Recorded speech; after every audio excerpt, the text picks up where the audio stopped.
Assalamualaikum warahmatullahi wabarakatuh. Di sebuah kampung yang sunyi di Purworejo, Jawa Tengah, pada tanggal 8 Agustus tahun 1955, lahirlah seorang anak laki-laki yang kelak namanya harum di dunia pesantren dan keulamaan. Anak itu diberi nama Muhammad Thoifur Mawardi, putra dari Kiai Haji R. Mawardi, seorang kiai yang nasabnya bersambung ke Kiai Haji R. Imam Makfuro, ulama besar Bagelen yang dikenal sebagai salah satu tokoh Islamisasi di wilayah Jawa bagian selatan. Keluarga besar ini memiliki hubungan darah dengan Tras Sultan Agung Hanyokrowongso dari Mataram.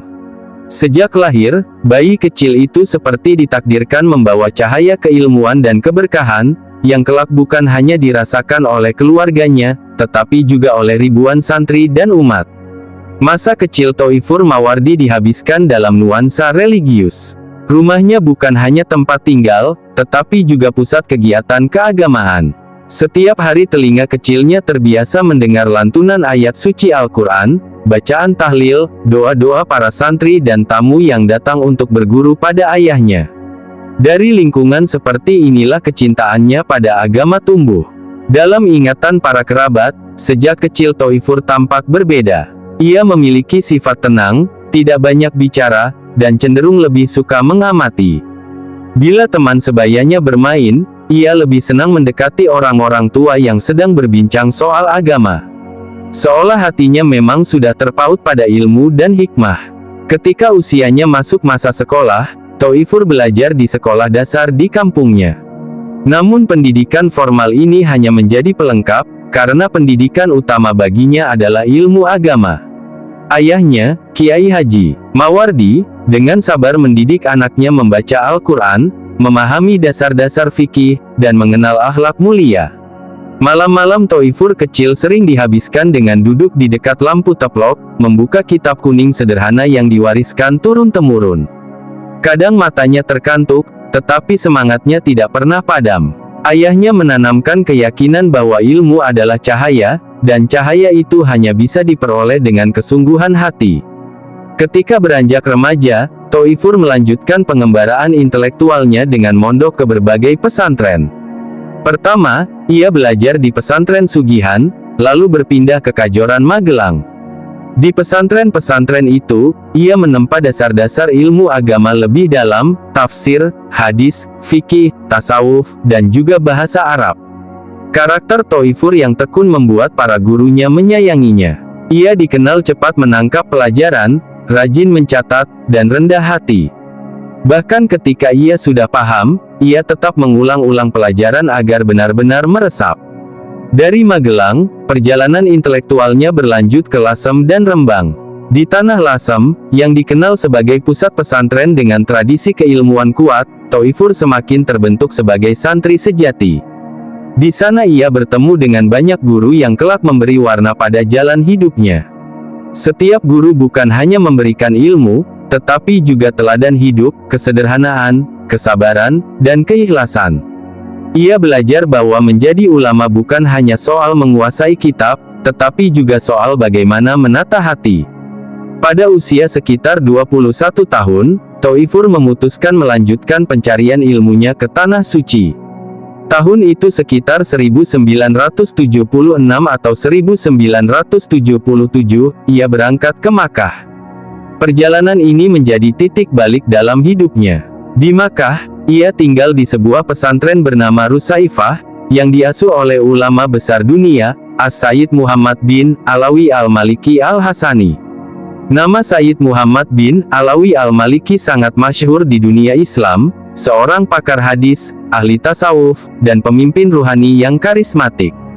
Bisa berguru langsung pada beliau merupakan anugerah besar bagi seorang santri muda dari Purworejo. Selama lebih dari 1 dekade, Thoifur hidup dalam didikan intensif di bawah bimbingan Sayyid Muhammad. Setiap hari ia menghadiri halakoh, membaca kitab, mendengarkan penjelasan gurunya, dan mendiskusikan berbagai disiplin ilmu.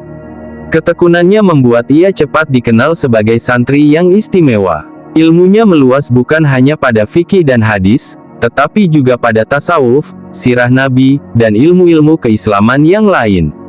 Karena keluasan ilmunya, para sahabatnya di pesantren menjulukinya sebagai kitab berjalan, sebuah gelar yang menggambarkan betapa ia hafal dan menguasai isi banyak kitab. Di masa inilah, muncul salah satu kisah karomah beliau yang paling masyhur, kisah sumur Thoifur. Suatu masa di Makkah terjadi kekeringan. Santri-santri dan jamaah kesulitan memperoleh air. Pada suatu malam, Thoifur bermimpi bertemu dengan Nabi Muhammad.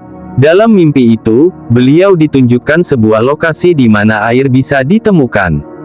Keesokan harinya, Thoifur menceritakan mimpinya pada gurunya, Sayyid Muhammad Al-Maliki. Gurunya menyuruhnya menggali di tempat yang persis seperti dalam mimpinya. Dengan izin Allah, benar saja, dari tanah kering itu keluar air yang jernih. Sumber itu terus mengalir hingga kini, dan dikenal dengan nama Biru Thoifur, atau Sumur Thoifur. Kisah ini tersebar luas, menjadi bukti bahwa Thoifur adalah seorang hamba Allah yang mendapat keberkahan luar biasa. Selain kisah sumur, Thoifur juga dikenal mudah bermimpi bertemu dengan Rasulullah. Tidak sekali dua kali, tetapi berkali-kali ia mendapatkan anugerah ini. Beliau sendiri pernah menuturkan bahwa cara paling mudah untuk bisa bermimpi bertemu Nabi adalah dengan mencintai beliau melalui hadis dan sholawat. Membaca hadis adalah bentuk sholawat, kata beliau suatu kali. Beliau mengibaratkan, orang yang haus seharian akan mudah bermimpi air ketika tidur. Demikian pula orang yang sehari-hari akrab dengan hadis Nabi dan penuh cinta kepadanya, akan mudah bermimpi bertemu beliau. Inilah salah satu hikmah besar dari ajaran Kiai Haji Thoifur Mawardi. Setelah lebih dari 10 tahun menimba ilmu di Makkah, Thoifur kembali ke tanah air pada 1988. Ia membawa pulang bukan hanya ilmu, tetapi juga cahaya spiritual yang menerangi lingkungannya. Di kampung halamannya, Purworejo, ia mendirikan pondok pesantren Darut Tauhid di Kedung Sari. Pesantren ini berkembang pesat, menarik ribuan santri dari berbagai daerah. Dengan ketekunan, beliau membina santri-santrinya, menanamkan kecintaan pada Al-Quran, hadis, fikih, dan tasawuf. Beliau tidak hanya mengajarkan ilmu, tetapi juga membentuk karakter, kesederhanaan, kesantunan, dan cinta damai. Darut Tauhid tidak hanya berkembang di Purworejo, tetapi juga melahirkan banyak cabang di kampung-kampung sekitarnya. Puluhan cabang pesantren berdiri, menjadi pusat dakwah dan pendidikan.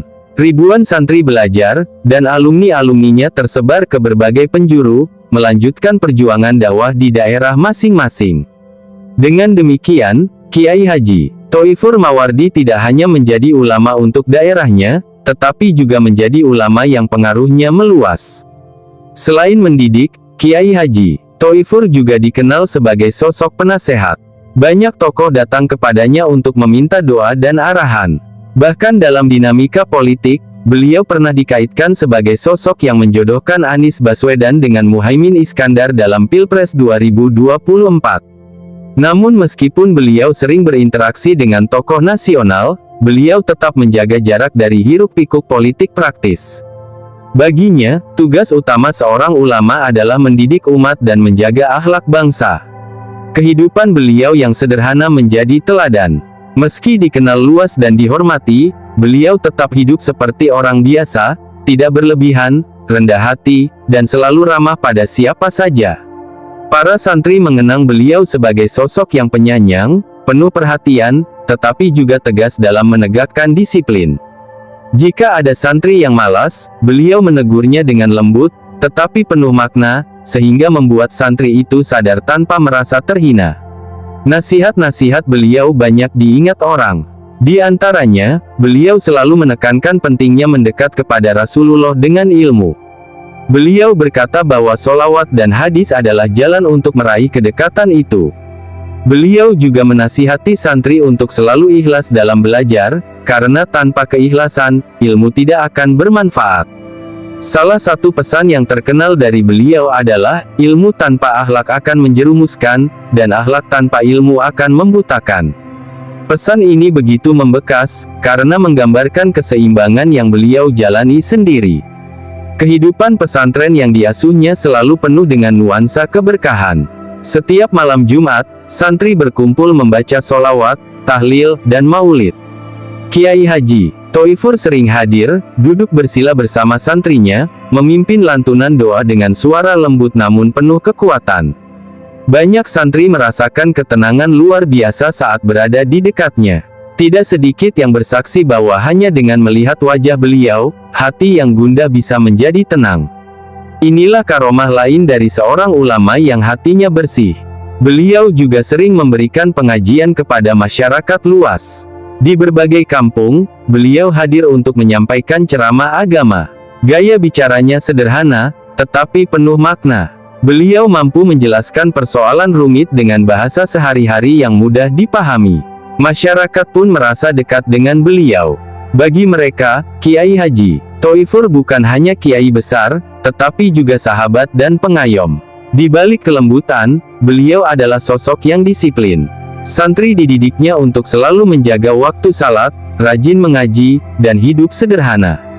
Beliau tidak suka kemewahan, bahkan sering mengingatkan santri untuk tidak terlena dengan dunia.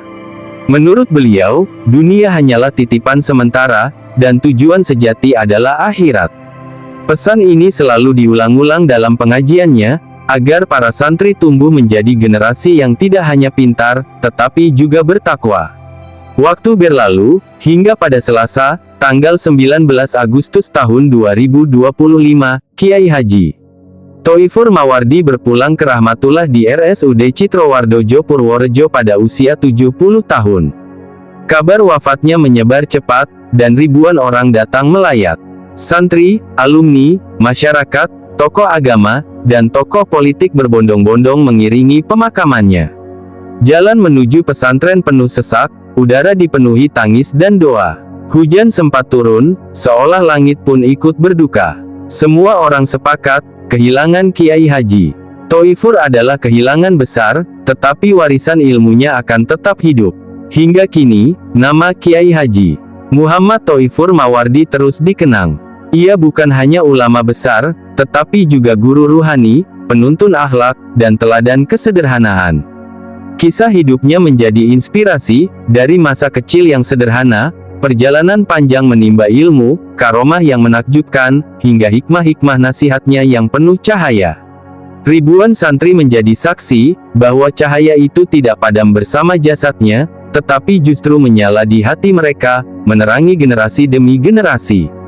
Biografi ini hanyalah sebagian kecil dari lautan kisah Kiai Haji Thoifur Mawardi, seorang ulama yang oleh banyak orang digelari kitab berjalan, seorang murid setia Sayyid Muhammad Al-Maliki, seorang pencinta Rasulullah yang dianugerahi karomah bertemu Nabi, dan seorang guru bangsa yang hidupnya penuh kesederhanaan. Dari perjalanan panjangnya, kita belajar bahwa ilmu, akhlak, dan cinta Rasulullah adalah kunci kebahagiaan dunia dan akhirat. Dan dari teladan hidupnya, kita mendapat inspirasi bahwa hidup yang benar-benar bermakna adalah hidup yang dipersembahkan untuk ilmu dan umat. Santri-santri Kiai Haji Thoifur Mawardi menyimpan begitu banyak kenangan indah yang semakin menegaskan keagungan akhlak beliau. Setelah wafatnya, banyak kisah pribadi yang sebelumnya tak pernah tersampaikan mulai diceritakan. Salah satu santri senior bercerita bahwa Kiai Thoifur sering kali menanyakan kabar santrinya satu persatu, bahkan mengingat nama mereka meski jumlahnya ribuan. Beliau memiliki ketajaman ingatan yang luar biasa, seakan setiap santri adalah bagian dari keluarganya sendiri. Ketika ada yang sakit, beliau tidak segan untuk datang menjenguk, membacakan doa, dan memberi semangat. Seringkali beliau menitipkan sedikit uang atau makanan kepada santri yang sedang sakit, meski beliau sendiri hidup dengan kesederhanaan. Ada pula kisah yang datang dari seorang warga sekitar pesantren. Ia bercerita bahwa ketika kesulitan ekonomi melanda keluarganya, Kiai Haji Thoifur datang tanpa diminta, memberikan bantuan sembako dan sedikit uang, sambil berpesan, "Jangan khawatir, Allah tidak akan meninggalkan hambanya." Kalimat sederhana itu membekas seumur hidup bagi orang tersebut. Tidak sedikit masyarakat yang merasa hidupnya berubah hanya karena pernah mendapat sentuhan doa atau nasihat beliau. Kiai Thoifur juga sering menjadi rujukan ketika ada konflik sosial di masyarakat. Ketika terjadi perselisihan antar warga, beliau hadir sebagai penengah. Dengan ketenangan suaranya, beliau mampu meredakan ketegangan. Orang-orang yang semula saling bermusuhan luluh hatinya ketika mendengar penjelasan beliau yang lembut namun tegas. Beliau mengajarkan bahwa persatuan umat jauh lebih utama daripada kemenangan pribadi. Prinsip inilah yang membuatnya dihormati lintas golongan dan aliran. Di pesantren, salah satu kebiasaan khas beliau adalah mendampingi santri membaca kitab kuning hingga larut malam. Beliau tidak segan duduk berjam-jam, menjelaskan makna kata demi kata, bahkan mengulang penjelasan jika ada santri yang belum paham. Kesabaran beliau luar biasa. Santri yang lambat menangkap pelajaran tidak pernah dibuat malu. Sebaliknya, beliau justru memotivasi agar tetap semangat. Karena itulah, banyak santri yang tadinya merasa kurang pandai akhirnya bisa tumbuh menjadi alim dan berkontribusi besar di masyarakat. Dalam setiap pengajiannya, beliau sering menyelipkan kisah-kisah inspiratif dari Rasulullah, para sahabat, dan para ulama terdahulu. Salah satu nasihat yang sering beliau ulang adalah tentang pentingnya menjaga hati. Hati itu ibarat wadah, kata beliau. Jika wadah itu kotor, maka air jernih pun akan menjadi keruh. Maka bersihkanlah hati kalian dengan zikir, sholawat, dan akhlak yang baik, niscaya ilmu yang kalian pelajari akan menjadi manfaat. Santri-santri mengakui bahwa pesan ini tidak hanya keluar dari mulut beliau, tetapi juga tercermin nyata dalam perilaku sehari-harinya. Ada pula cerita tentang kedermawanan beliau. Suatu ketika, seorang santri ingin pulang ke kampung halaman karena orang tuanya sakit, tetapi tidak memiliki ongkos. Santri itu memberanikan diri menemui Kiai Haji Thoifur. Tanpa banyak bertanya, beliau langsung memberikan sejumlah uang, cukup untuk ongkos dan sedikit bekal, sambil menepuk pundak santri tersebut, "Pergilah, doakan orang tuamu, dan jangan lupa tetap belajar." Santri itu kemudian menuturkan bahwa momen itu menjadi salah satu dorongan terbesar dalam hidupnya untuk terus belajar hingga sukses. Selain dikenal sebagai pendidik, Kiai Haji Thoifur juga memiliki sisi spiritual yang sangat kuat. Banyak yang bersaksi bahwa doa beliau mustajab. Ada pasangan suami istri yang bertahun-tahun tidak dikaruniai anak, lalu datang meminta doa. Kiai Haji Thoifur dengan rendah hati mendoakan mereka, dan beberapa bulan kemudian pasangan itu dikabarkan mengandung. Kisah-kisah seperti ini bukan satu dua kali terjadi, tetapi sering terdengar dari mulut para alumni dan masyarakat. Meski demikian, beliau tidak pernah menonjolkan diri atau mengaku memiliki keistimewaan. Baginya, semua itu semata-mata karena kemurahan Allah. Hubungan beliau dengan para gurunya juga sangat dalam. Hingga akhir hayat, beliau selalu menyebut nama Sayyid Muhammad bin Alawi Al-Maliki dengan penuh hormat. Setiap kali menceritakan kisah gurunya, air mata sering menetes dari mata beliau. Beliau mengajarkan kepada santrinya bahwa barakah ilmu tidak hanya diperoleh dari kitab, tetapi juga dari ketulusan hati dalam menghormati guru.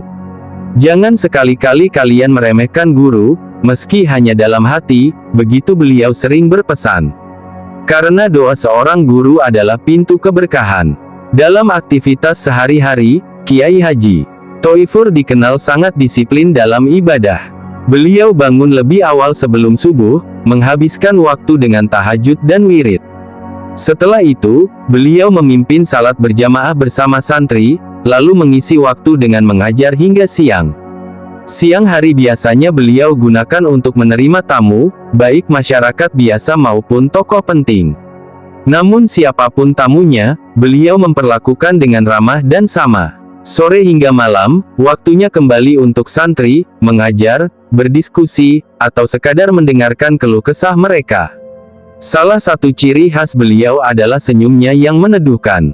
Banyak orang mengatakan bahwa senyum Kiai Haji Thoifur bisa menghapus kegelisahan. Dalam setiap pertemuan, beliau selalu berusaha membuat orang lain merasa nyaman.